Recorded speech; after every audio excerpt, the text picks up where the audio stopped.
اے محبوب علیہ السلام مسلمان مردوں کو حکم دے کہ اپنی نظروں کو جھکا کے رکھیں۔ آگے جا کے عورتوں کے لیے بھی کہا کہ مسلمان عورتوں کو بھی حکم دیں کہ اپنی نظروں کو جھکا کے رکھیں۔ یہ جو نظر ہے نا، اللہ کے پیارے رسول علیہ السلام نے فرمایا یہ شیطان کے تیروں میں سے ایک تیر ہے۔ شیطان کے تیروں میں سے ایک ہے۔ یہ تیر جو ہوتا ہے نا، یہ بس نکلتا ہی ہے، دوبارہ واپس نہیں آتا، اور جہاں جاتا ہے جا کے لگ جاتا ہے۔ یہ جو نظر ہے نا، نظر یہ گمراہ کر دیتی ہے۔ پہلے نظر بھٹکتی ہے، پھر ذہن بھٹکتا ہے۔ کہا نظریں جھکا کے رکھو، جھکا کے۔ کیا کرے؟ مرد کو یہ کہہ دیا جائے نظر جھکا کے رکھ۔ ہمارے ہاں تو بہت سارے لوگ ہیں جن کے اندر ایک لیڈر پایا جاتا ہے، انہیں تو گلی سے گزرنا، ادھر بھی دیکھنا ادھر بھی دیکھنا ہے، سلوٹ کرنے، سلام کرنے، کی حال ہے، کیسے ہو، کدھر ہو، تو اندر ایک لیڈر ہے، تو لیڈر تو نظر جھکانے نہیں دیتا۔ ہم نے تو کمان کرنی ہے پورے علاقے کی۔ حکم یہ ہے کہ نظریں، ایک صحابی فرماتے ہیں کہ نبی پاک صلی اللہ تعالیٰ علیہ وسلم نے ہمیں رستوں میں بیٹھنے سے منع کیا، تو ہم نے عرض کی یا رسول اللہ صلی اللہ علیہ وسلم کئی دفعہ مجبوری ہے، گزارا نہیں ہوتا، رستوں میں بیٹھنا پڑتا ہے، تو حضور نے فرمایا پھر رستوں کا حق ادا کرو۔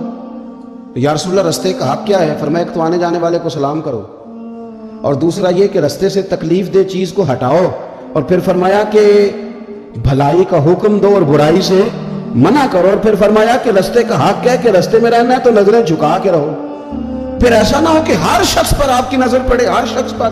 رسول کریم صلی اللہ علیہ وسلم نے نظر کی حفاظت پر زور دیا، اور عورت کے لیے بھی یہ حکم ہے کہ وہ بھی نہ دیکھے غیر محرم کا چہرہ۔ اس کو بھی اگر شہوت کے ساتھ وہ دیکھے گی تو وہ بھی اتنی ہی مجرم ہے۔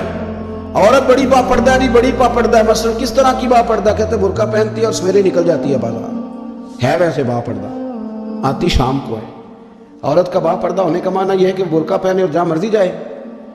با پردہ ہونے کا معنی تو یہ تھا کہ وہ ضرورت کے سوا گھر سے باہر نہ نکلے، بڑی ضرورت ہو، بڑی ضرورت جو بغیر نکلے کام ہو ہی نہیں سکتا، اس وقت وہ گھر سے باہر جائے گی۔ اب یہ کہ وہ نقاب اوڑھے اور برقعے بھی اللہ خیر کرے، ہمارے بزرگ فرمایا کرتے ہیں اب تو نقاب کو بھی نقاب کی ضرورت ہے، اب تو برقعے کو بھی برقعے کی ضرورت ہے۔ آپ نے وہ سارا فیشن برقعے کے اوپر کرا لیا ہے۔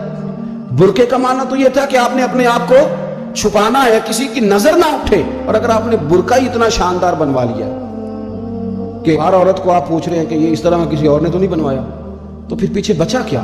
تو میرے رسول کریم صلی اللہ تعالیٰ علیہ وسلم نے فرمایا کہ پہلی دفعہ کسی کی کسی جگہ نظر پڑ گئی تو وہ معاف ہے، لیکن حضور نے فرمایا دوسری دفعہ جس نے نظر کی اس نے بالقصد اور بالارادہ کی۔ آپ کو بتاؤں، جن لوگوں کی نظریں ناپاک رہتی ہیں ان کا حافظہ کمزور ہو جاتا ہے، جن لوگوں کی نظریں ناپاک رہتی ہیں ان کی عبادت کی لذت چلی جاتی ہے، جن کی نظریں ناپاک رہتی ہیں وہ لوگ ذہنی طور پر اور قلبی طور پر تھوڑے تھوڑے پریشان رہنے لگ جاتے ہیں۔ جن لوگوں کی نظر ناپاک رہتی ہے ان کی کیفیت یہ ہوتی ہے کہ سب کچھ ہوتے ہوئے ان کا دل اچاٹ ہونے لگ جاتا ہے۔ نظر کی ناپاکی، چونکہ یہ وہ والا نشہ ہے جس سے کبھی بھی پیٹ نہیں بھرتا، ذہن نہیں بھرتا، تو بڑی سنجیدہ عمر تک بھی معاذ اللہ تعالیٰ یہ گناہ بندے کا پیچھا نہیں چھوڑتا۔ نظر کی صفائی، میرے نبی پاک علیہ السلام نے فرمایا، مسند امام احمد بن حنبل میں کیا خوبصورت لفظ ہیں، حضور نے فرمایا تیری نظر اگر کسی جگہ پڑ گئی تو واپس کر لے اور اللہ سے ڈر جا۔ تو نے اللہ سے ڈر کے اس نظر کو واپس پھیر لیا، تیرا وہ واپس پھیرنا اللہ تیرے لیے عبادت بنا دے گا، اور عبادت بھی وہ جس کے اندر اللہ تجھے لذت عطا فرمائے گا۔ عبادت بن جائے گا، اور عبادت بھی وہ جس کے اندر اللہ تعالیٰ لذت پیدا کر دے گا، تجھے قرار نصیب ہوگا کہ میں نے عبادت کی ہے۔